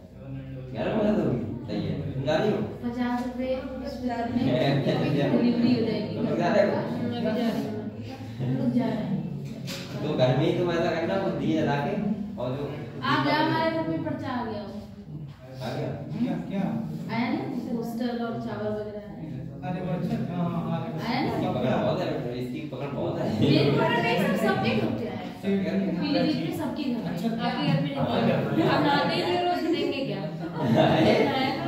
आता हूँ आज भी आया हूँ, आ गया सर, सबके यहाँ, हमारे यहाँ गाँव में सोचो सब लोग नहाते हैं, पता है इख्तियार नहीं है, मेरे घर पे आया होगा, यहाँ पे नहीं, ऐसा हुआ यहाँ पे घर पे लोग नहाते हैं, आपके यहाँ देखिए, आपके यहाँ नहीं तो आया। यहाँ हड़गी नहीं, पूरे दिन तो बाहर रहते हैं, अगर हाँ वही तो, इसीलिए अब हम किसी बोलने वाले बोलते नहीं है, बोल कैसे सकते हैं क्यों ना क्या बात है? नहीं बेटा वो तरसते हैं कि हमसे एक बार भूल जाएगा, अरे हर कोई सोचता है कि यार देखो कितने साइलेंट रहते हैं, आते हैं, उन्हें पता नहीं, हम लोग उन्हें ये पता नहीं कि दिन भर बोलते हैं, हाँ इसलिए बोलते हैं, और वो लोग हमारी एक्टिविटी देखते हैं ऐसे करके, यार जी कितने कैसे आदमी है कि बोलना ना बोलना को मतलब नहीं कहते, आराम से रहते हैं। ठीक है बेटा, ए चलो बात वो तब बताते हैं जब वो तब बताते हैं मोटर ऑन रहती है, मोटर चल रही, पानी लग रहा होगा, माशाल्लाह चलेगा, तो फोन करते हैं ये तुम्हारी मोटर चल रही है, आप फोन करते जाएगा, गेट वाला टाइम। चलो कोई बात नहीं बेटा, आपको बताओ तो ये एटलीस्ट ह्यूमन जीनोम क्लियर हो गया। यस अब हम लोग नेक्स्ट टॉपिक पढ़ते हैं डीएनए फिंगरप्रिंटिंग। क्या पढ़ते हैं? DNA fingerprinting. लास्ट और ये लास्ट टॉपिक है आपका डीएनए फिंगर। सर ये अच्छा ये बताओ बेटा, ये चैप्टर लंबा है वो भी तो है। इसके क्वेश्चन कम आते हैं 8 लोग सुनाते हैं ना इसके हल्के मॉडल। इस बार तो होता है इस बार सिलेबस कम हुआ है तो क्वेश्चन और आएंगे। 12 आएंगे 12 है बायोटेक्नोलॉजी क्या कह रहे हैं? काफी तरीके से सब कुछ रहता है बैठने वाला है। ये छोड़ेगी ए इधर आ जाओ बेटा। हम लोग टॉपिक आज पढ़ते हैं डीएनए फिंगरप्रिंटिंग। इसका मतलब क्या है, इसमें क्या पढ़ेंगे अमरीशा बैठ जाओ बेटा, तुम पढ़ाई नहीं कर रहे, मेरे से बातें बहुत कर रहे हो। इधर देखो। अच्छा आप लोग ये बताओ डीएनए फिंगरप्रिंटिंग से क्या समझते हो? ये पे कॉपी बनाता है कॉपी बनाता है? नहीं ये फिंगरप्रिंटिंग वो कहाँ होता है? रेप्लिकेशन होता है। एप्लीकेशन में करता है। ये तो मैं डीएनए फिंगरप्रिंटिंग की बात कर रहा हूँ। अरे जो मैंने वो पढ़ा था वो है ना अगर आप लोग क्या जानते हैं? ये बताओ आप लोग क्या जानते हैं? समझिए बताओ डीएनए फिंगरप्रिंटिंग किताब में मत गए वैसे बताओ। मतलब जैसे कि अगर कोई किसी का डीएनए मैच करना है तो उसके लिए डीएनए फिंगरप्रिंटिंग का यूज होता है। डीएनए फिंगरप्रिंटिंग का यूज होता है। नहीं सर, क्राइम के लिए क्राइम के लिए हाँ क्राइम हाँ अब आपको ये बताओ क्राइम के लिए करते हैं, ठीक है? तो कैसे पता लगाते हैं कि क्राइम किसने किया है? कैसे पता लगाते हैं? मतलब डीएनए फिंगरप्रिंटिंग से पता लगा देते हैं? हाँ कैसे? उनकी उंगलियों के एक फिंगरप्रिंट हाँ बताओ सुना कैसे तुम्हें पता लगता है कि हमारे क्राइम यहाँ हुआ है? हाँ यहाँ हो गया। अब यहाँ हो गया तो तुम कैसे ढूंढोगे कि क्राइम किसने किया है? जैसे शक पर जैसे जिसका क्राइम हुआ उसके घर वाले शक करते हैं किसी के ऊपर, उनका जैसे सेल्स निकाली जाती है ब्लड से तो उनका डीएनए चेक किया जाता किसी है। भी चीज उसी को मतलब अगर वो कुछ भी अपना एग्जांपल लेते हैं उसकी फिंगरप्रिंट चाहे फिंगरप्रिंट लेते हैं चाहे बाल लेते हैं और लेते हैं। देखो ऐसा होता है, मैं बात करता हूँ। देखो डीएनए फिंगरप्रिंटिंग का मतलब ये नहीं होता कि तुम मोबाइल में फिंगरप्रिंट लगाते हो। वो सेकंड सुनो बेटा, डीएनए फिंगरप्रिंटिंग का मतलब होता है ऐसे केस में होता है जैसे कि जो क्राइम सीन होता है। अब मान लिया आप एक बात और ध्यान रखिए, कुछ बच्चे सोचते हैं डीएनए फिंगरप्रिंटिंग से ये पता लगता है चोर कौन है। ये पता लगता है आप लोगों को पता हो पहले से कि चोर ये है और डाउट हो आपको कि 10 लोगों में लगा पता लगे एक तो चोर है कोई और आपको कोई सेल मिल गई। देखो जब कोई क्राइम होता है तो उसको पता नहीं होता कि तुम क्या कर रहे हो, पता तो ना होता है। तुम्हारा कुछ नहीं रहेगा तो एक बात तो नहीं जाएगा 100%, सही है? अब वो तो 100% मिल जाएगा, सही है? तो ये तो हो जाएगा 100%। बात तो कट जाते हैं, ये आदमी पता लगता है क्या? नहीं पता लगता है। अब क्या हुआ, अब मान लीजिए सिंगल बाल मिल गया, उसके बाद क्या होता है आपको पता है कि इस पे डॉट है, उन लोगों को बुलाया तो यहाँ पे क्या होता है डीएनए का मैच होता है। क्या होता है? डीएनए और डीएनए में मैच होता है जो वो होता है किसका, हम बोल सकते हैं DNTR, variable number of tandem repeat जो होते हैं, यानी कितनी बार जो सीक्वेंसर रिपीट हुआ है, ये डिफरेंस होता है खाली, और कोई डिफरेंस नहीं होता। 99.9% सेम ही होता है। और लगभग आपके जो पेरेंट्स होते हैं और आपका, अगर आपके पापा कहेंगे हमारा बच्चा नहीं है तो आप आराम से डीएनए टेस्ट करवा सकते हो, पता लगा चल जाएगा कि हमारा बच्चा है या नहीं, ठीक है? इसके बाद ऐसे केस होते हैं रेपिस्ट वगैरह के हो जाते हैं, रेप केस करते हैं उसमें ऐसा होता है अपराधी हाँ जांच करने के लिए। इसके बाद तुम्हारा क्या हो जाता है, कोई वैसे सीन होता है कत्ल वगैरह हो गया, मर्डर वगैरह हो गया, इस सब में होता है। इसके बाद तुम्हारा एक माता पिता पता रखने के लिए होता है, ठीक है? तो कहीं ना कहीं इन सब में क्या होता है डीएनए फिंगरप्रिंटिंग होता है और ये बहुत अच्छी बात है, ठीक है? इम्पोर्टेंट बात है। अच्छा एक बात और बताऊंगा आपको, डीएनए फिंगरप्रिंटिंग जो आपको पता होगा, जो जैसे तुमने जैसे मार्कर पकड़ा सही है, तो कहीं ना कहीं मेरे फिंगरप्रिंट इस पर आ जाएंगे, आ जाएंगे, सही है? तो इस पे क्या होता है, कुछ लगाया जाता है, वो पाउडर टाइप का होता है, पाउडर टाइप का होता है। स्प्रे या पाउडर की होती है। तो उस पाउडर की इसने डिस्कवरी करी, उन साइंटिस्ट में मिल चुका है, आपको पता है? उस पाउडर की इसने डिस्कवरी करी थी, जिस साइंटिस्ट ने वास्तव में डिस्कवरी करी थी उनसे मैं मिल चुका हूँ। क्या नया था पाउडर? तुम नया से जरूर कर हाँ वो तो हमें भी मिल जाता है। मैं मिला था जब इंस्पायर कैंप गया था लगभग उस टाइम, ठीक है? तो ये मुझे आज ध्यान है, अच्छी बात थी वहां पे उस टाइम, अपने आप में बहुत बड़ी बात लग रही थी, बड़ी बात लगना, तो ये अच्छी बात लग रही थी मुझे। तो कहीं ना कहीं तो उन्होंने बताया था इस टॉपिक को बहुत देर बात करी थी इसी टॉपिक पे, तो मुझे वो बात सब याद रहती है, ठीक है? अच्छा लगता है। तो फिर आपको उनकी क्या बात, तो एक दिन के लिए आए थे खाली, हम 7 दिन रहते, 7 दिन के लिए 7 साइंटिस्ट आए थे, तो मजा आया। बताया था मैंने ना, आप लोगों को बताया था, बता रहा हूँ नहीं बताया, नहीं बताया। आप लोग इंस्पायर क्लास में थे? हाँ कॉलेज की तरफ कॉलेज तक जाते हैं, कॉलेज साइंस में जाते हैं, उसके बाद जाते हैं तो 7 दिन के 7 दिन के जाते हैं, सही है। यहाँ लिखी गई था पिछहत्तर ऐसा परसेंट जिसको पढ़ती तो वहाँ पे हैं, हाँ विद्यार्थी से गए थे हम हाँ। पढ़ते हाँ तो ऐसा वहाँ ना बस लिखी हम तो गई। दोनों गए थे, तो वहाँ मजा बहुत आता है।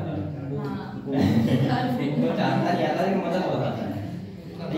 सर आधे बच्चे तो सो जाते हैं नीचे, लेकिन हमारे यहाँ 7-8 स्कूल से हम ज्यादा बच्चे नहीं गए थे, ऐसे 10 लोग गए थे। मतलब दिन की परसेंटेज कुछ परसेंटेज वही ऊपर बच्चे जाते हैं। अपने कॉलेज 70+। अपने स्कूल से मैं अकेला गया था, ये था, सही है। तो फिर वहाँ जाके अब हमारे साथ जो आधे बच्चे शामिल हुए थे वो आगरा के हुए थे, और एक किस्मत थी कि वो लड़कियां थी, हम लड़के थे। आप लोग क्या समझ रहे हो, मतलब वो लड़कियों का कॉलेज था, हमारा हम से लड़के गए थे, तो ग्रुप जो बने थे वहाँ पे, तो उसमें 2 लड़कियां 2 लड़के ऐसा था, तो वो लेकिन उस टाइम छोटे बहुत थे। अरे एक टाइम होता ना, एक उस टाइम फर्स्ट ईयर में तो मजा उतना नहीं, मतलब फर्स्ट ईयर में मजा आया मतलब बहुत ज्यादा। चलो भाई ठीक है, तो हम लोग 7 टाइम से मिले, लेकिन अब मिलते तो ज्यादा मजा आता, उस टाइम इतनी नॉलेज नहीं थी। मैंने रोबोट बनाया अपने हाथ से, क्या बनाया? रोबोट आपने देखा है रोबोट? देखा है। अटल लैब में होता है यहाँ रियल में? चिरौंजीला में हमने देखा, हाँ। जो हमारा रोबोट था जो हमने बनाया था, वो ऐसा बना था कि उनने हमें पूरा वो दिया था ये लिख के कि तुम्हें कैसे करना है, अब हमें बनाना है, तो हमारा हाथ में नहीं होगा। तो वो रोबोट ऐसा था, वो रोबोट ऐसा था, वो ब्लैक को अपने आप से, रोबोट में एक बहुत अच्छी बात लगी मुझे, मैंने देखा तो ब्लैक को अपने आप से कैसे करता था।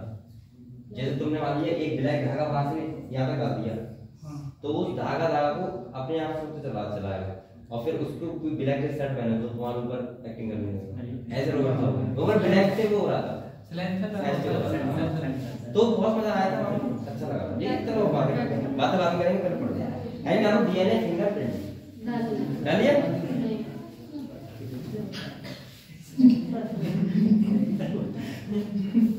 जो भी है यार, देखिए बेटा, देखिए हाँ देखो, अब डीएनए फिंगरप्रिंट करके क्या है, देखो बेटा, जो न्यूक्लियोटाइड का सीक्वेंस होता है उसको डिटरमाइन करना, और वही क्या कहलाता है डीएनए फिंगरप्रिंट। तो देखो it is a technique,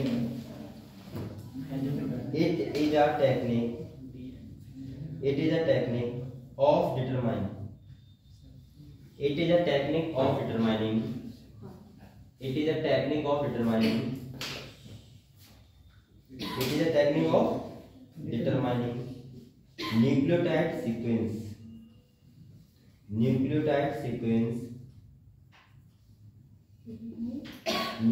sequence of certain area। बेटा ये बताओ क्या पूरा डीएनए को देखते हैं, कुछ क्रोमोसोम पे देखते हैं, क्रोमोसोम 1 पे देख लिया, 2 पे देख लिया, सेम मिल रहा है, इसका मतलब वही है, ठीक है। तो देखो सर्टेन एरिया ऑफ डीएनए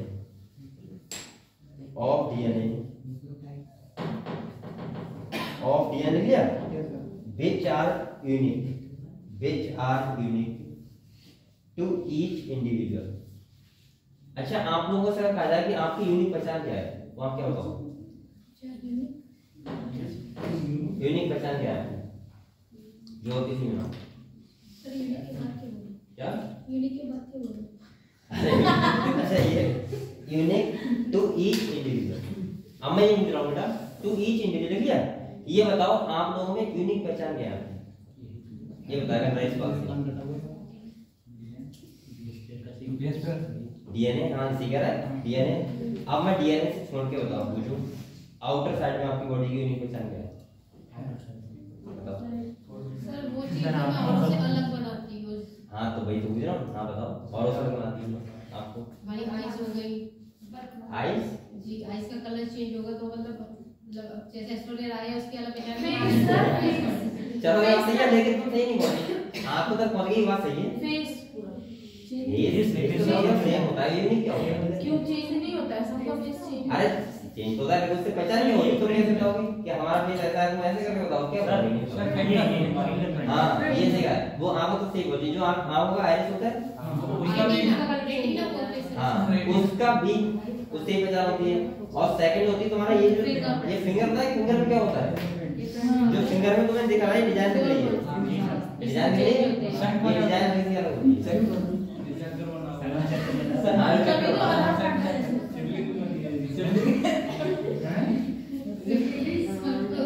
ए ये वाला देखो बेटा, ये वाला है जो ये स्ट्रक्चर, ये सबका अलग होता है, तभी तो आपको अंगूठा लगाते हो।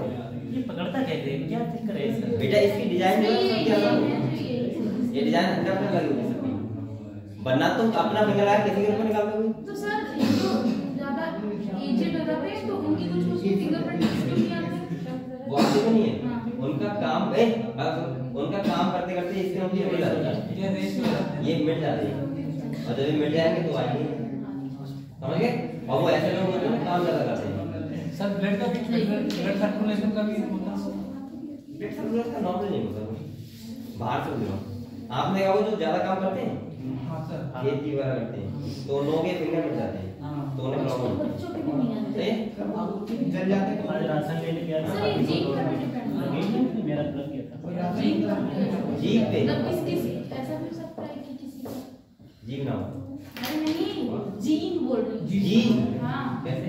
हाँ जीन से थोड़ा इतना लव अपनी बॉडी पे हो जाएगा, लेकिन आप लेके आप लोगों के सब उन्हीं को फिंगर उनको सेम होगी, तभी तो आपको देखा है आधार कार्ड कोई से इससे फोटो चाहे इससे कोई से लगा दो, और इसीलिए वो 10 उंगलियों को पूरे फिंगर लेता है।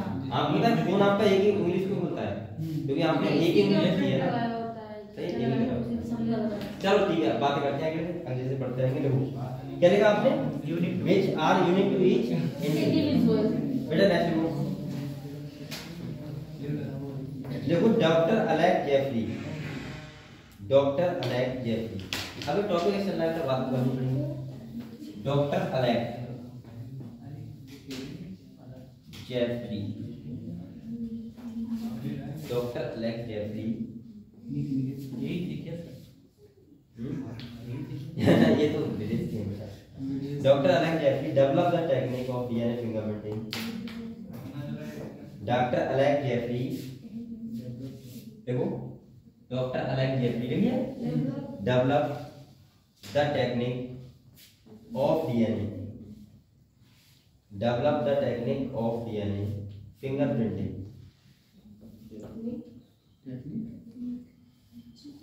Develop the technique of DNA fingerprinting. लिख लिया बेटा, इसीलिए इनको ये बोलते हैं फादर ऑफ डीएनए फिंगरप्रिंटिंग, चाहे आप लोग ब्रेक में लिख लो फादर ऑफ डीएनए फिंगरप्रिंटिंग, लिखो फादर ऑफ डीएनए फिंगरप्रिंटिंग। अच्छा एक बात और बताऊं आपको, अगर आपसे कहे बेटा father of DNA fingerprinting in India, India के कौन है, तो है डॉक्टर लाल सिंह। देखो father of DNA fingerprinting in India, father of DNA fingerprinting in India, कैसे लगाओ और लिखो डॉक्टर लाल सिंह, डॉक्टर लाल सिंह, लाल सिंह ये इंडिया के तो नाम से लग रहा है लाल सिंह, लाल सिंह चड्ढा नहीं, चड्ढा वो लाल सिंह है, ये लाल सिंह है, डॉक्टर लाल सिंह डाल डाल। अच्छा नाम डाल चंद्र होता है सर लाल सिंह, डॉक्टर लाल सिंह बेटा ये डिग्री है, ये बताओ इतना हो गया। चलो नेक्स्ट पॉइंट, डॉक्टर लाल बेटा लिखे ना क्या लाल सिंह बस। हाँ नेक्स्ट देखो बेटा, देखो डीएनए फिंगरप्रिंटिंग यूज, ऐसे देखो DNA fingerprinting use, DNA fingerprinting usage,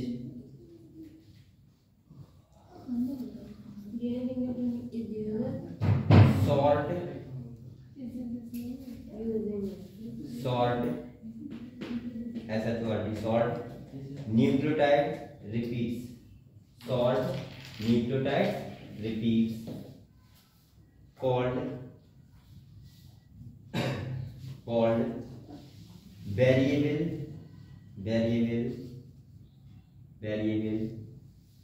number tandem repeat.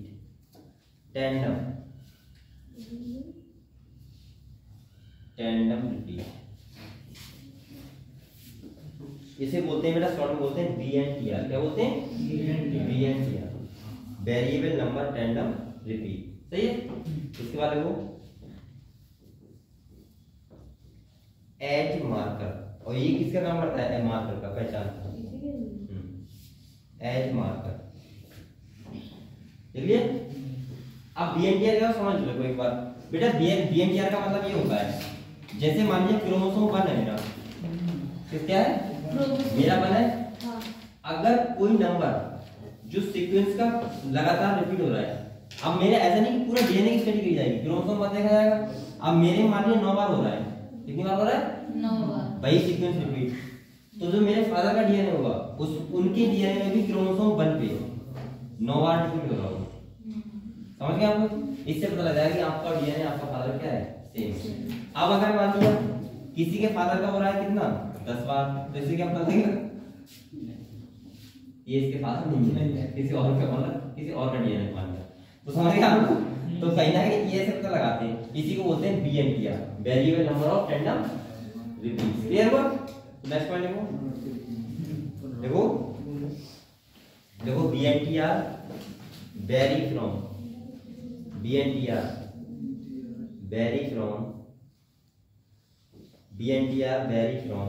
person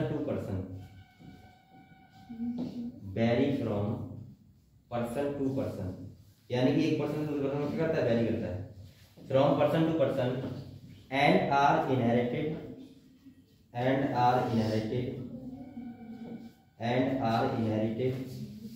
from one generation to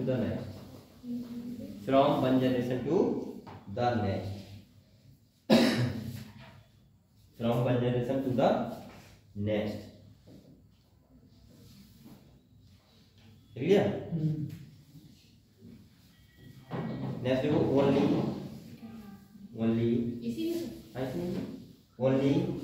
closely related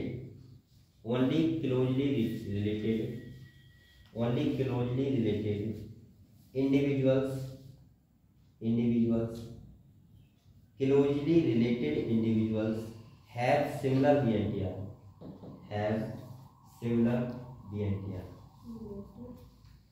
बेटा आप बताओ सिमिलर VNTR ये सिमिलर कब होगा? एक तो वो तब होगा जब जो एक जनरेशन दूसरे जनरेशन में जाता है। सही है। फादर का अगर बच्चा है तो उसका फादर क्या होगा? सेम होगा। इसके बाद क्लोजली रिलेटेड को बोलना है, जैसे आपकी बहन है उसका भी लगभग सेम होगा, क्योंकि अब माता पापा तो नहीं है। सही है। सही है। इसके बाद तो भाई बहन का सेम होगा। इसके बाद हम ऐसे क्लोजली रिलेटेड देखेंगे तो सेम होगा, VNTR लगभग। तो कहीं ना कहीं VNTR का मतलब समझ गए आप लोग क्या होता है? Variable number of tandem repeat, जो हमारे हर क्रोमोसोम को पता लग जाता है, चाहे क्रोमोसोम 1 देखो, 2 देखो, 3 देखो, 4 देखो। ठीक है। सही है। इसीलिए हमेशा बेटा जो मैरिज करनी चाहिए वो कभी रिलेटेड नहीं करनी चाहिए, रिलेटेड में नहीं करनी चाहिए। इससे वेरिएशन नहीं आते, और वेरिएशन आना बहुत जरूरी होता है। किसके लिए? एवोल्यूशन के लिए। समझ गए आप लोग? तो इसीलिए दूर से करनी चाहिए, जैसे प्रेमपाल को वेस्ट इंडीज से करना।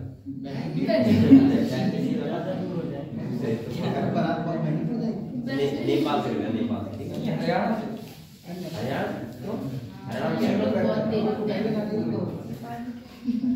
नेपाल में होती है, दिल्ली तो है। नेपाल में काम बहुत करते हैं, पता है। और उधर से या तो कोलकाता से करोगे तो उधर भी काम बहुत करते हैं। हाँ। कौन?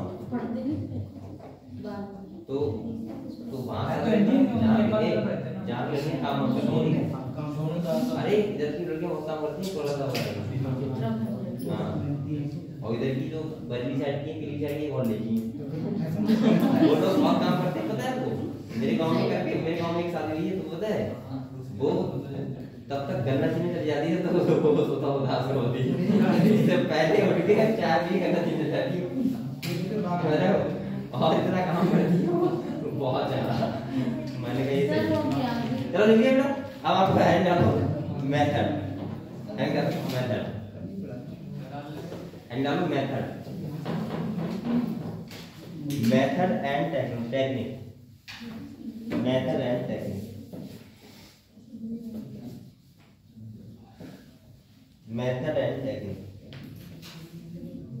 सही है। तो बेटा ये बताओ इसके मेथड क्या होते हैं पढ़ते हैं, ठीक है। अब मैं एक बात बताऊंगा आपको, इसके मेथड भी बेटा क्या है इंपॉर्टेंट है, ठीक है, कि क्या टेक्निक होती है डीएनए फिंगरप्रिंटिंग करने की, क्लियर। तो जो लिखो तो लिख जाएगा 5 लिखो, देखो अब ऐसे करना होता है, देखो नंबर 1 लिखो। ये आज एक कल आप इसके 4-5 पढ़ देंगे मुझे लग रहा है, तो वो कल करवा के नेक्स्ट कर लेंगे, ठीक है। लिखो डीएनए नंबर 1 लिखो, नहीं ऐसे लिखो बेटा, देखो डीएनए इज आइसोलेटेड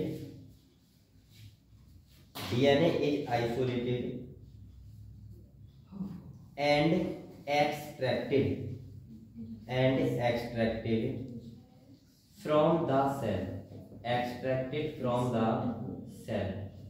मतलब बाहर निकालना। DNA is isolated and extracted from the cell by centrifugation। Technique को क्या बोलते हैं बेटा? सेंट्रीफ्यूगेशन। अच्छा सेंट्रीफ्यूगेशन जानते हो क्या होता है? बताओ। हाँ वो तो टेक्निक होती है, लेकिन होती कैसे है बताओ? सेंट्रीफ्यूगेशन कैसे होती है? हाँ घुमाया जाता है। तो आपने देखा था आप कभी सर्वो घुमाया है? सर्वो घुमाते कैसे घुमाते हैं? नहीं घुमाया? घुमाया ऐसे मिलाते नहीं चीजें ऐसे करते। तो आपने देखा बीच में जो अगर उसमें कोई धूल पड़ी हुई है तो बीच में आ जाती है, आ जाती है, टुकड़ा बड़ा होता है तो बीच में आ जाता है, तो वो टेक्निक क्या होती है? सेंट्रीफ्यूगेशन। सही है, ऐसे डीएनए को एक्टिवेट किया जाता है सेंट्रीफ्यूगेशन। नेक्स्ट सेकंड देखो। अच्छा बताओ पीसीआर टेक्निक के बारे में जानते हो आप लोग? हां उससे क्या होता है? यार वो तो फुल फॉर्म होती है सर डीएनए की प्रतिकृति बनाना। हां डीएनए का नंबर बढ़ाते हैं out of the living cell, ठीक है, लिविंग सेल से बाहर। तो देखो by the process of next one by the process of मैं आखिरी का बात बोल रहा हूँ गरम मैं बोल रहा हूँ ठंड बैठ गई अंदर चल रहा है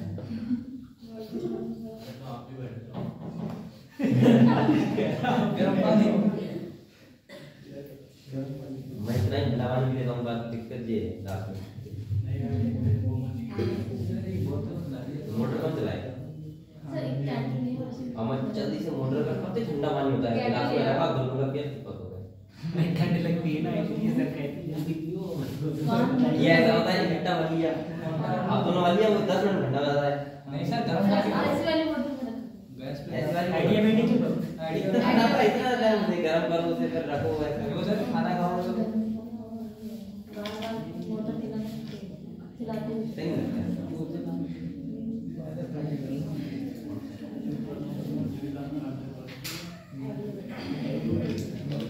देखो बेटा by the process of PCR polymerase chain reaction, by the process of polymerase chain reaction,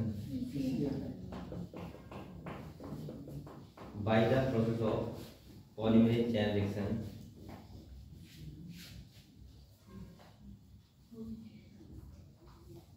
many copies are produced, many copies are produced, many copies are produced।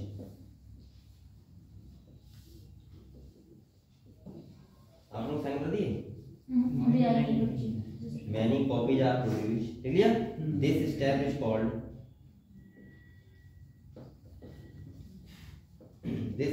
called amplification। बेटा पीसीआर में एम्प्लीफिकेशन तो होता है। अच्छा amplification का मतलब क्या होता है? एम्प्लीफाई करना, डबल करना। जैसे हमें साउंड देखा है, साउंड कहते हैं एम्प्लीफाई, एम्प्लीफायर मतलब उसमें आवाज तेज करना, सही है। एम्प्लीफिकेशन मतलब क्या होता है? डीएनए का नंबर को बढ़ाना, सही है, कॉपी नंबर बढ़ाना। इसके लिए कौन सा केमिकल होता है? पीसीआर पॉलीमरेज चेन रिएक्शन, ठीक है। नेक्स्ट देखो एक पॉइंट देखो डीएनए इज कट इनटू, अरे कौन करेंगे? तो देखो एक point DNA is cut into, DNA is cut into small fragments, cut into small fragments, small fragments by treating with restriction endonuclease, सही है, रेस्ट्रिक्शन एंडोन्यूक्लियस। तो बेटा ये चैप्टर 10 मिनट का हो जाएगा, सही है, 10 मिनट का हो जाए तो हम 10 मिनट का कंप्लीट करके इसके बाद कल मैं बेटा नेक्स्ट चैप्टर स्टार्ट करूंगा कौन सा, कल नया चैप्टर स्टार्ट होगा कौन सा, एवोल्यूशन, ठीक है। और कल हम लोग ये चैप्टर पढ़ेंगे और इसके बाद बेटा स्टार्ट कर देंगे, फिर आपको 3 दिन की जाएगी, सही है। तो फिर इसके बाद हम ऐसे चलेगा, आप लोग पढ़ाई करते हो, ठीक है। मेहनत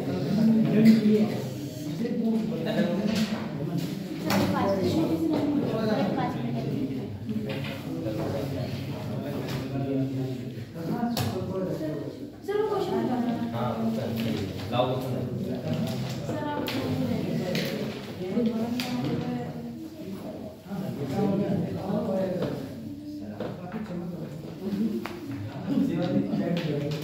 कह रहा है